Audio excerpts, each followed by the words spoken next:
Hi guys, just thought I'd do a catch-up video on how things have been for the last sort of month, I suppose. Back down the courts today.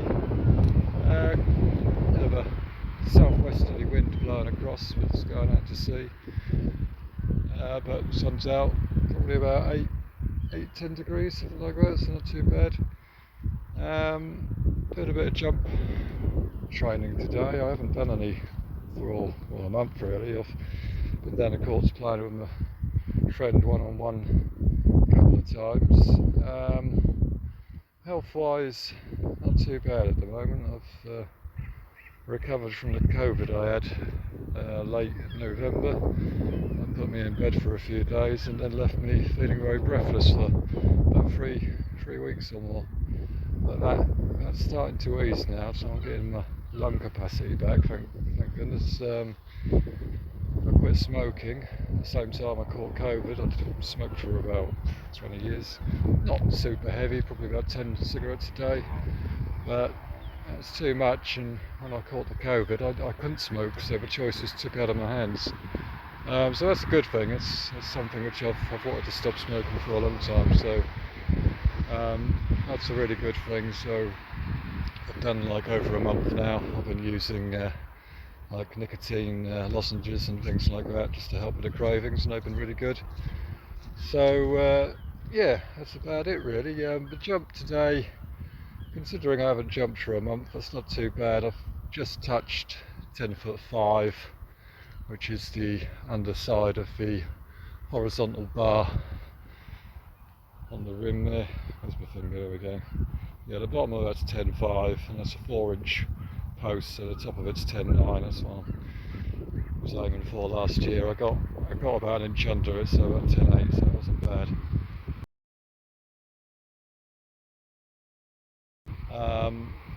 I used to touch half a standard, so hopefully I'll be able to do that by the summer. That'd be good.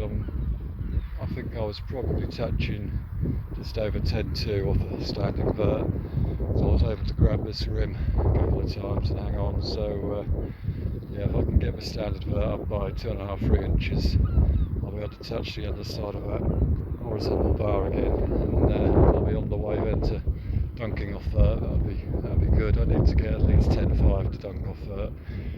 I can grip the ball well, which really helps.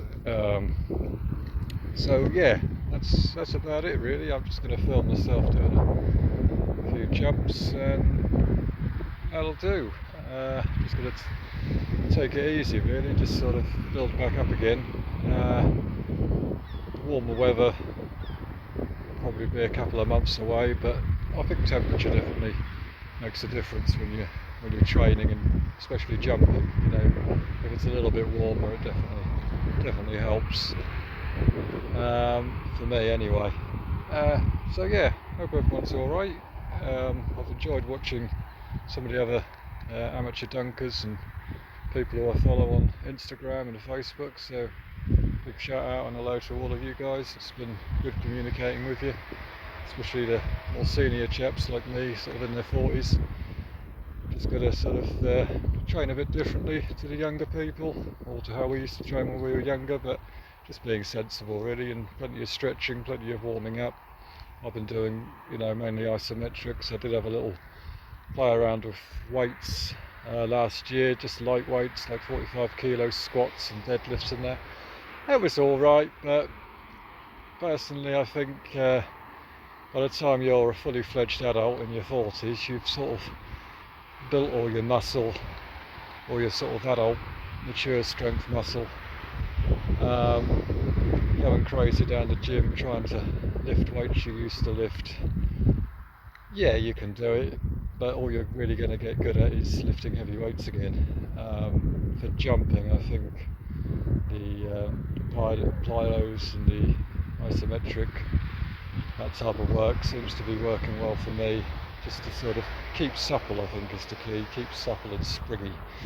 That's the word that we used, or I was using, a guy I was chatting to online, getting that springiness, and I think that comes from doing plenty of like plyos and isometric moves. Just keep jumping basically. If you want to get good at jumping, then keep jumping. just keep trying to touch as high as you can on the backboard or on the getting higher on the hoop with your hand and then possibly your wrist, and just keep pushing that boundary of just wanting to get higher, wanting to get higher. Every time you come down the course, always, you know, spend a good half an hour just practicing jumping. And if you keep practicing it, it will come along. I mean, when I was young, that's how I got my vertical up in the first place. It was just dedication, because I just loved coming down here. I was, you know, when I was in my mid-teens, I was just down here all the time, jumping, and I was able to touch pretty much halfway up one of these backboards, which is, you know, probably 11.5, 11.6. So yeah, that's the way to do it. Anyway, take care, guys.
By the tip of my fingernail I just skimmed at, so I'll take it.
That's basically all I've been doing today, just practicing jumping, like doing the layups, practicing the left hand layups as well, and trying to keep my head up and not look at the ball. I'm just trying to touch the backboard. Not too bothered if I make the shot or not, it's more about the jumping. If I can touch the backboard. I'll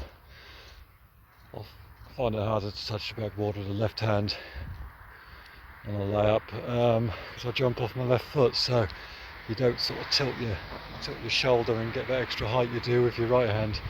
And obviously I've got more control with my right hand as well. But when I'm doing layups and touching the backboard comfortably with the left hand, I know I'm having a reasonably good jump day, so that's a bit of an indicator. Really lovely courts here in Gorleston-on-Sea, Norfolk, United Kingdom. Got a lovely outlook. That's the North Sea. Over in that direction is Holland and all that part of the world. Yeah, it's lovely outlook. We've got like a gym trail here, so you can do your pull-ups and chin-ups, which I do a little bit of, not as much as I used to, but yeah, just a little bit, just to keep a bit of upper body strength. On this side we've got that's, if you can see it there, that's basically Great Yarmouth. That's can't quite see the river, but there's a river just over there, past those buildings. That's the River Yare, Y-A-R-E, which is quite funny because around here most people say yeah as in hello or yes. Yes is yeah, where I come from. That's how we speak. Yeah, alright mate, I'll see you later on, yeah. And the river's called Yare, so that's quite appropriate.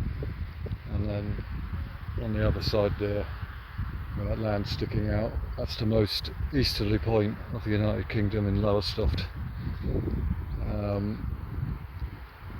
And before that you've got another couple of little villages. But you can walk all the way along the coast, literally. You can walk all the way right up to that point. It takes about 2.5 hours, about 6 miles away. Great Yarmouth you can walk to, but you'd have to go over a bridge which is inland about a mile, so they are building a new bridge at the moment, which is going to be a bit closer. That'll be finished probably a couple of years' time. A bit slow at making things in this country, unlike Japan where they make things in a week. There we go. Okay guys, I'm going to carry on. My mate Stephen's supposed to be turning up, so if you want to watch me and him making a spectacle of ourselves playing one-on-one, then you can tune into my other channel, which is Clifftop Hoopers. It's just a channel for a bit of fun really, me and him, just to sort of record stuff and look back on when we're both too old to play and have a good laugh at how bad we were. That's basically what it's all about, but also about sort of trying to encourage other people to play basketball in this area. Might sort of put on a few little camps or something here in the summer. I've got a little mini hoop which I made, which clips onto the old hoop over there, goes onto one of those uprights, so if you've got like younger kids they can come and have a shoot about on there, because it's a bit difficult if you've got like 5, 6, 7, 8 year olds. 10 feet's quite a long way for them to shoot, especially if you're using a full size basketball. It would be nice actually if they did lower that old hoop down for the kids, but I suppose you don't get the teenagers all jumping and hanging off the hoop. But anyway, make it strong I suppose, and they won't be able to damage it. Right, I'm going to wait for Stephen, carry on doing what I was doing basically, just right hand layups, left hand layups, and see if I can touch that horizontal bar at the back of the hoop again. So today it's 10.5, so quite pleased I actually managed to touch it a couple of times today. That's not bad, because I feel alright. I'm just obviously a bit rusty because I haven't been jumping for a while, so but I'll come back. I'm pretty confident I'll come back fairly quickly. Endeavour to try and get to the top of that, which is 10.9, and then obviously above. Touching 11 feet by the end of the year would be absolutely brilliant. It certainly makes a massive difference of the dunks you can do just by getting a little bit higher, you know, and all you dunkers will know what I'm talking about. Just a couple of inches higher just enables you to be able to do a few more different variation of dunks, because I'm pretty limited just really to the one-handed slam at the moment. I'd like to get back to doing two-handers and 360s, probably tomahawks and things like that. If you're getting up at 11 feet, then that just enables you, especially if you can grip the ball like I can, you can start sort of contemplating doing a few windmills even, so decent windmills, you know, proper decent windmills. So there we go. I'll leave you with an outshot of Gorleston Beach. A fair few people walking dogs and enjoying this rather cool but nice winter morning.